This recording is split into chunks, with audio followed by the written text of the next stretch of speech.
KPA Perindo mendampingi AN, anak di bawah umur yang menjadi korban ruda paksa menjalani pemeriksaan terakhir di Polda Metro Jaya. AN diruda paksa di rumahnya di apartemen Green Pramuka oleh MA, 18 tahun pada Oktober 2023 lalu. Setelah pemeriksaan ini, penyidik akan segera melakukan pemanggilan terhadap pelaku.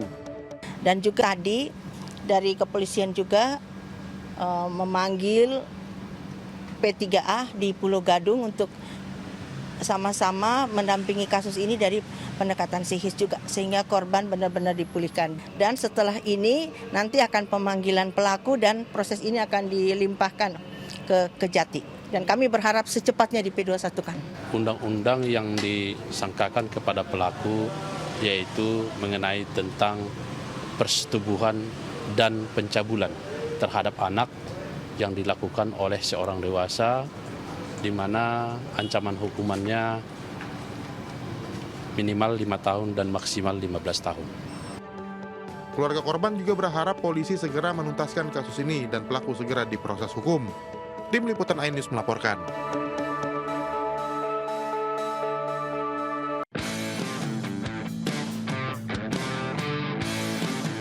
Dalam lanjutan Liga Futsal Profesional Putri 2024, Kebumen Angels kembali membantai lawan-lawannya. Kali ini giliran tim juru kunci Alif FC yang dibuat tak berdaya dengan skor telak 4-0. Kemenangan ini membuat Kebumen Angels menjalani 9 pertandingan tanpa terkalahkan dan semakin nyaman di puncak klasemen dengan 27 poin. Kita kebobolan di menit ketiga, itu yang buat pemain runtuh. Tapi so far di babak kedua mereka mulai naik meningkat, tapi lagi-lagi ya memang belum untung untuk bisa lebih baik lagi. Tapi saya bangga dengan tim ini, dengan 10 pemain debutan mereka bisa bermain Liga Pro. Pada laga kedua, giliran MS Putri Bersatu yang mampu mencukur habis lawannya Netik FC dengan skor cukup telak 4-1. Kemenangan ini sekaligus menjaga asa MS Putri Bersatu untuk memenangkan turnamen. Tim asal kota Tangerang ini berada di posisi kedua dan terus menguntit Kebumen Angels di posisi pertama. Dari Tegal, Jawa Tengah, Unibar iNews melaporkan.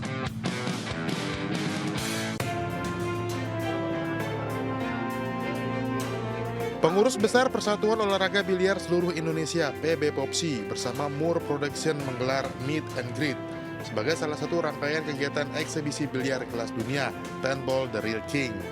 Digelar di Cloud Senopati, Jakarta Selatan, dua juara dunia biliar, Albin Ocean dan Francisco Sanchez Ruiz, bertanding memperebutkan gelar 10 Ball The Real King. Hasilnya, Albin Ocean berhasil mengalahkan Francisco dengan skor telak 13-0. It's great. I've been the first time here. So much passion and love for the game we saw already yesterday and today. Many fans came to watch me in front play. Also yesterday for the doubles match, it was great. Yeah, this is my second time here in Indonesia. I'm really happy to be here again because I enjoy every single moment with the crowd. I mean, you can feel the passion here in this country, so this is unbelievable to be back here. Yeah. Acara yang didukung PB POPSI ini digelar untuk memotivasi dan mengembangkan kualitas pebiliar Indonesia. Dan kita berharap dengan datangnya dua juara dunia ini akan membuat para pemain muda itu terpacu bahwa mereka juga bisa nanti one day mungkin ada pemain Indonesia yang berlaga di kejuaraan dunia. Semoga antusiasme pemain biliar di Indonesia ini makin meningkat, bisa memotivasi mereka juga dengan kita datangkan ini. Atas kemenangannya ini, Albin Ocean berhak mendapatkan persembahan hadiah berupa uang $2.000 Amerika Serikat. Dari Jakarta, Hamzah Azwan Has, Ari Setiawan iNews melaporkan.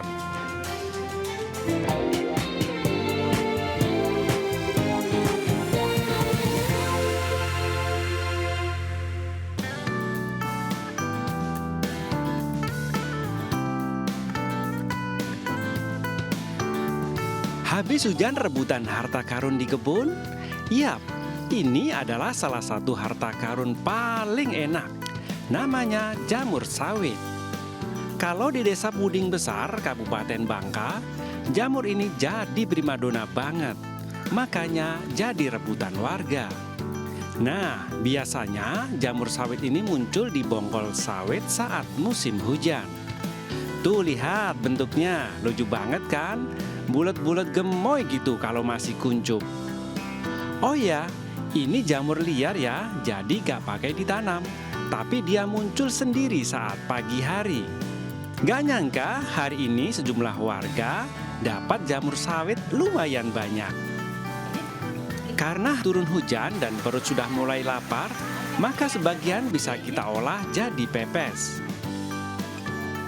Selain enak, jamur sawit juga mengandung banyak gizi, serta kaya protein, vitamin, dan mengandung mineral. Rasanya sangat enak sekali dan rasanya sangat khas. Kalau penasaran, boleh di rumah untuk mencoba masak dengan menu pepes jamur sawit. Karena masih banyak, sisanya bisa dijual dengan harga Rp20.000 per kilogramnya. Gimana pemirsa, lumayan bukan? Dari Kabupaten Bangka, Kepulauan Bangka Belitung, Haryanto, iNews melaporkan. Kesal dengan bunyi telolet, seorang guru sekolah dasar negeri di Depok, Jawa Barat ini langsung memukul dan mengejar bus yang tengah melintas di depan sekolah. Setelah bus berhenti, guru ini juga memarahi dan meminta supir bus untuk turun. Guru ini kesal lantaran bus membunyikan telolet di saat siswa tengah melaksanakan ujian di hari pertama. Guru penghadang bus telolet ini juga menyebut tindakannya bukan untuk viral di media sosial, melainkan sebuah bentuk ketegasan untuk saling menghargai. Ujian hari pertama, di mana anak-anak sedang menunjukkan butuh konsentrasi. Lalu ada bus yang membunyikan telolet. Nah, saya secara spontan mendatangi bus tersebut. Mungkin cara saya mungkin dianggap salah, ya, saya mungkin agak kasar. Tapi ya namanya spontan kan kita tidak bisa kontrol ya. Sementara itu, polisi menyebut akan menindak tegas supir bus yang memakai klakson tidak sesuai standar. Polisi juga mengimbau agar para pengguna jalan tidak melakukan kegiatan yang mengganggu dengan membuat kebisingan. Kami akan menyelidiki, apabila ditemukan identitasnya kami akan tilang karena sudah jelas tertera PO-nya di mana, kemudian jelas lokasinya di mana. Diketahui Jalan Pasir Putih Sawangan ini kerap dilewati oleh beragam bus yang hendak menuju tempat wisata yang ada di Kota Depok. Bus pariwisata yang melintas di Kota Depok juga kerap membunyikan klakson teloletnya. Dari Depok, Jawa Barat, Iyung Rizky, iNews melaporkan.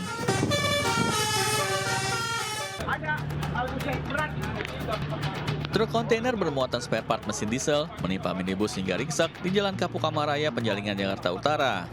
Dalam video amatir juga terlihat seorang pengemudi minibus terjepit bodi mobil dalam kondisi sadar. Proses evakuasi korban yang kakinya terjepit di bangku kemudi berlangsung dramatis. Beruntung korban selamat dan langsung dibawa ke rumah sakit terdekat. Supir truk kontainer mengatakan peristiwa berawal saat truk yang digendarinya melintas di jalan menanjak, namun tiba-tiba mundur dan oleng hingga menimpa minibus yang berada di belakangnya. Iya, kan mundur. Oh, cepat mundur dulu baru terbalik. Muatan apa, Bang? Seperempat diesel. Tidak hanya menimpa minibus, satu mobil lain juga rusak parah akibat nyaris tergencet. Sementara itu, 2 mobil alat berat dikerahkan ke lokasi untuk mengevakuasi badan truk yang menutupi ruas jalan. Pemirsa, puluhan warga terpaksa dievakuasi akibat banjir dengan arus deras menerjang 3 kecamatan di Kabupaten Banggai Laut, Sulawesi Tengah. Sementara di Lumajang, Jawa Timur, pemirsa, Gunung Semeru kembali erupsi dan menyemburkan asap setinggi 900 meter. Ya Allah. Astagfirullah. Bermodal seutas tali, petugas mengevakuasi warga yang terjebak banjir di dalam rumah. Derasnya arus membuat warga harus berhati-hati, lantaran jika lengah sedikit saja, tubuh warga bisa terseret dan hilang. Selain itu, petugas juga terus menyisir rumah-rumah warga dengan menggunakan perahu. Menurut warga, banjir akibat hujan deras dengan durasi yang cukup lama ini telah merendam ratusan rumah di 4 desa di Kecamatan Banggai, Banggai Laut, Sulawesi Tengah. Sementara di Lumajang, Jawa Timur, Gunung Semeru kembali erupsi dengan tinggi kolom asap letusan mencapai 900 meter dari puncak. Erupsi terpantau kamera CCTV di Desa Oro-Oro Ombo, Kecamatan Pronojiwo, Lumajang dengan intensitas sedang, condong mengarah ke sisi utara. Tingginya intensitas letusan Gunung Semeru membuat BPBD Kabupaten Lumajang mengeluarkan imbauan agar warga tidak beraktivitas di radius 13 km dari letusan. Jadi apabila terpaksa ada aktivitas di sepanjang 13 km itu berarti nanti kalau ada informasi awal atau peringatan dini dalam bentuk apapun yang kita berikan, tolong itu diikuti. Hingga saat ini status Gunung Semeru masih berada di level 3 atau siaga. Dari Banggai Laut, Sulawesi Tengah dan Lumajang, Jawa Timur, Jamie Hendrik, Yaya Nugroho, iNews melaporkan. Pemirsa, seorang wanita peminta-minta di Depok, Jawa Barat meresahkan warga dengan aksinya yang memaksa minta uang. Selain marah-marah saat tidak diberi uang, pelaku juga mengancam warga hingga mengaku bahwa dirinya sebagai malaikat.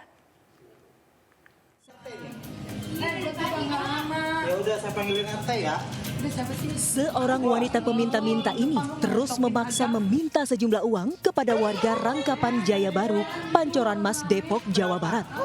Bahkan wanita ini memaki warga saat tidak diberi uang. Alih-alih pergi, wanita ini justru mengancam warga dengan kata-katanya. Tidak hanya di satu rumah, pelaku juga beraksi di rumah lainnya. Pelaku bahkan memaksa minta uang dengan nominal tertentu. Dalam sejumlah aksinya, pelaku juga sempat mengaku sebagai malaikat. Pemilik rumah mengaku pelaku kerap datang dan meminta uang. Dia marah-marah kayak kurang ini, minta tambahin lagi. Terus aku berkali-kali, maaf ibu nggak ada. Terus karena dia udah berkali-kali minta juga ya, jadi kayak maaf ibu udah nggak ada, maaf ya, saya cuma ada segitu. Terus sebenarnya dia marah-marah, cuma spesifiknya saya lupa, kayak ngoceh nggak jelas gitu lah. Terus kayak ngata-ngatain saya, orang jahat kamu, orang jahat. Cukup minta 1 juta lah berkali-kali, terus kayak nggak ada ibu. Warga berharap aksi pelaku yang meresahkan dan telah viral di media sosial ini mendapat perhatian dari pihak terkait. Dari Depok, Jawa Barat, Iyung Rizky, iNews melaporkan. Kita beralih ke informasi kuliner. Pemirsa, ragam kuliner di Sumatera Barat kerap menggoda selera. Salah satunya hidangan ponge mai asal Luak 50 atau Kabupaten 50 Kota.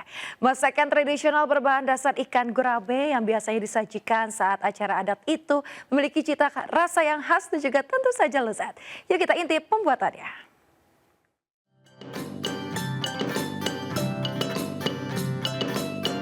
Hidangan pongek maik jarang di warung atau di rumah warga sebagai menu harian. Kuliner tradisional Minangkabau asal daerah Mai, Kabupaten 50 Kota ini biasanya hanya ditemukan pada acara-acara tertentu atau acara adat. Hal tersebut karena memasak pongek maik membutuhkan keahlian khusus dengan durasi waktu hampir setengah hari. Bahan utama pongek maik yakni daun singkong, nangka muda, dan ikan gurami. Sedangkan untuk bumbunya dibutuhkan aneka rempah, cabai, serta santan kelapa. Prosesnya, semua bumbu rempah digiling halus kemudian disiram santan. Setelah tercampur, masukkan potongan nangka muda, daun singkong, dan ikan gurame yang sudah dipotong-potong. Sebelum dimasak, belanga tanah diberi potongan bambu sebagai alas dan daun pisang untuk penutup. Setelah melalui proses panjang, pongek maik pun siap disajikan. Rasanya enak. Sebagai orang rantau yang tinggal di Sukabumi, gak nyesel sih makan di sini. Gurih, pedesnya ada, bumbunya juga kerasa. Bagaimana pemirsa? Tertarik mencicipi hidangan khas dari Sumatera Barat ini? Anda bisa mencoba membuat sendiri di rumah atau sempatkan mampir di warung makan saat berkunjung ke Kabupaten 50 Kota untuk merasakan sensasi pongek maik. Dari Kabupaten 50 Kota, Sumatera Barat, Agung Celestio, iNews melaporkan. Aliran Sungai Citarum di Desa Selacau, Kecamatan Batu Jajar, Kabupaten Bandung Barat, berubah menjadi lautan sampah dan mengeluarkan aroma yang tak sedap. Menurut warga, tumpukan sampah ini sudah terlihat sejak 1 bulan terakhir dan semakin diperparah setelah diterjang banjir kiriman dari wilayah Bandung. Pemirsa, kurang dari sepekan Hari Raya Idul Adha, sentra-sentra penjualan hewan kurban semakin ramai. Bagaimana kondisinya saat ini? Sudah ada rekan Salam Rahmat di kawasan Tanah Abang, Jakarta Pusat. Halo Salam, bagaimana situasi di sana? Apakah penjualan hewan kurban sudah mengalami peningkatan? Ya, baik, selamat siang Yasmin dan juga pemirsa. Jelang Hari Raya Idul Adha, para pedagang hewan kurban kini mulai menjamur di sejumlah kawasan di tanah air. Salah satunya di tempat kami melaporkan saat ini yang berada di kawasan Tanah Abang, Jakarta Pusat, di mana di titik kami melaporkan saat ini memang dari para pedagang ini sengaja menjajakan hewan kurbannya ini di atas lahan trotoar sepanjang kurang lebih dari titik kami melaporkan saat ini hingga ke arah belakang ini sepanjang 100 meter. Dan memang ada banyak sekali jenis-jenis kambing yang memang diperjualbelikan di sini. Ada jenis kambing etawa, kambing kacangan, maupun juga kambing-kambing jenis lainnya yang memang ini paling banyak diburu oleh masyarakat saat ini. Dan memang dari pantauan kami di lapangan nih, Yasmin dan juga pemirsa, kalau dari pantauan kami, masyarakat ini memang masih sepi pembeli pada hari ini. Namun diperkirakan puncaknya sendiri untuk penjualan hewan kurban di kawasan Tanah Abang, Jakarta Pusat ini akan terjadi pada H-3 ataupun juga hingga H-2, dan memang masyarakat ini banyak memilih waktu pembeliannya di malam hari. Dan untuk mengetahui lebih lanjut bagaimana informasi terkini juga terkait dengan kondisi kesehatan dari para hewan-hewan kurban di sini maupun juga berapa sih harganya dan juga bagaimana pengecekan kesehatannya, kami akan mencoba untuk bertanya bersama dengan salah satu pedagang yang ada di sini. Halo, selamat siang, Bang. Siang, Bang.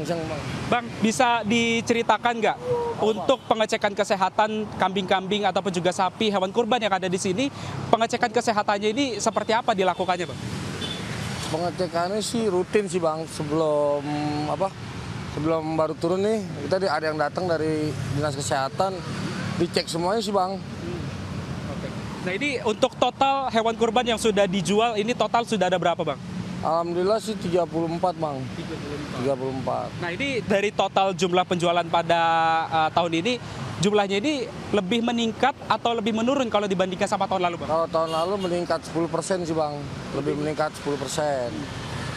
Oke, lebih meningkat 10% ya, Bang ya. Kalau yang paling banyak dibeli sama masyarakat ini kambing jenis apa, Bang ya? Jenis Jawa Randu sama PE Tawas, Bang, karena kita jualnya itu. Jawa Randu sama Etawa ini berkisar di harga berapa aja, Bang? Dari harga 2,5 sampai 4 jutaan sih, Bang.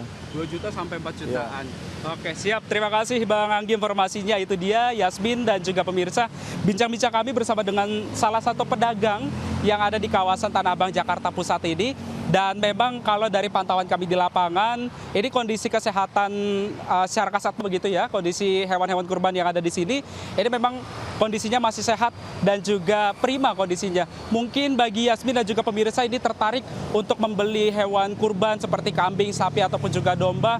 Ini ada baiknya untuk melakukan pengecekan kesehatan secara berkala untuk hewan kurban yang akan dibelinya dalam kondisi begitu ataupun juga dalam kondisi sehat, agar nantinya kambing yang akan disembelih nanti ini bisa bermanfaat bagi umat beragama. Yasmin. Baik, terima kasih. Salam Rahmat melaporkan langsung dari kawasan Tanah Abang, Jakarta Pusat. Selamat bertugas kembali. Salam. Selain terkenal dengan kopi Robusta, Lampung Barat juga memiliki lokasi wisata indah yang belum diketahui banyak orang loh pemirsa. Salah satunya Curug Indah Tiga Tingkat di Desa Sukamulya, Kecamatan Sukau, dan berikut liputannya.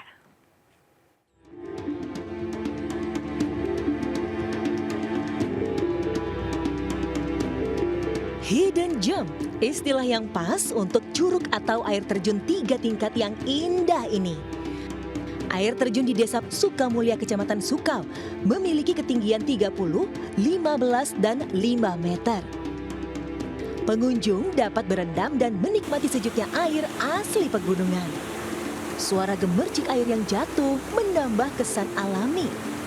Curug indah ini sangat cocok bagi Anda yang gemar menikmati petualangan alam.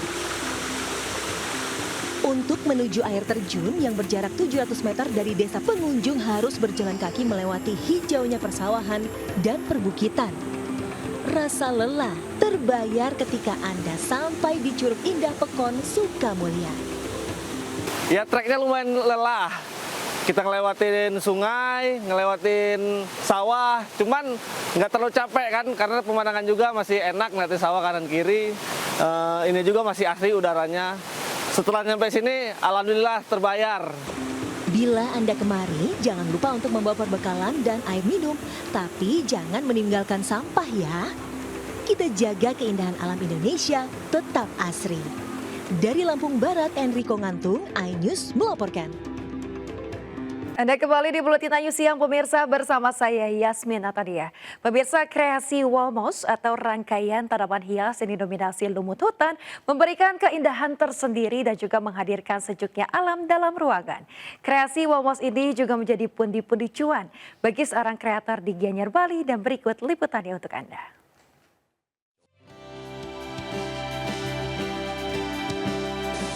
Dinding rumah Anda masih kosong dari hiasan? Coba isi dengan ini, namanya Walmos. Selain menjadi penghias dinding rumah, keberadaannya juga mampu menyejukkan mata. Ini karena Walmos benar-benar berasal dari rumput hutan asli yang dirangkai dan ditempel di dalam sebuah bingkai. Di tangan yang tepat, lumut-lumut yang dipadu dengan bebatuan serta ranting kering ini bisa terlihat seperti potongan pemandangan alam yang asri. Tak ayal, banyak yang memesan karya seni ini untuk hiasan dinding rumah hotel, villa atau resto. Secara pemasaran sih Walmos ini sekarang kan udah merambah ke bagian dari desain interior ya. Jadi sekarang untuk resto, kafe, bahkan rumah sendiri sudah mulai tertarik dengan Walmos ini sendiri. Soal perawatan Walmos terbilang sangat mudah, karena cukup dibersihkan dari debu yang menempel dengan menggunakan kuas secara teratur seminggu sekali. Ini karena lumut yang digunakan telah melalui proses pengawetan, jadi tidak perlu khawatir akan busuk atau kering karena kekurangan air. Dari Gianyar, Bali, Indira Ari, iNews melaporkan. Pemirsa, pemerintah Arab Saudi tengah menyelesaikan persiapan untuk menyongsong puncak ibadah haji dan salah satu cara dengan mengaspal jalan-jalan dengan aspal karet yang lentur. Ini dilakukan lantaran Saudi Arab bisa mencapai 48 derajat Celcius serta demi kenyamanan bagi para jemaah haji saat berjalan kaki.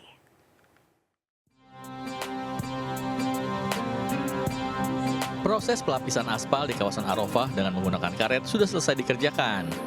Aspal yang dicampur karet tersebut diharapkan mampu meredam panas dan memberikan kenyamanan bagi jamaah haji saat berjalan kaki. Aspal khusus ini melapisi jalan kawasan Arafah yang luasnya mencapai 10,4 km persegi. Wakil Menteri Transportasi Urusan Jalan dan Operasional Tariq Al-Sami menjelaskan proyek aspal karet ini menelan biaya sebesar 2 juta rial. The main aspect is that you can walk and you don't feel any knee pressure. We have sensors, we have temperature, and we have strain, and it measures both temperature and strain. Pengaspalan dengan karet ini berfungsi untuk mengurangi terik matahari karena suhu di Arafah bisa mencapai 44 derajat Celcius. Kedepan aspal karet ini juga bisa digunakan di Musdalifah dan Mina. Sebelumnya Badan Meteorologi Arab Saudi memperkirakan saat wukuf cuaca akan mencapai 48 derajat Celcius dengan tingkat kelembaban 25%. Dari Arab Saudi, Wahyu Triogo, iNews melaporkan.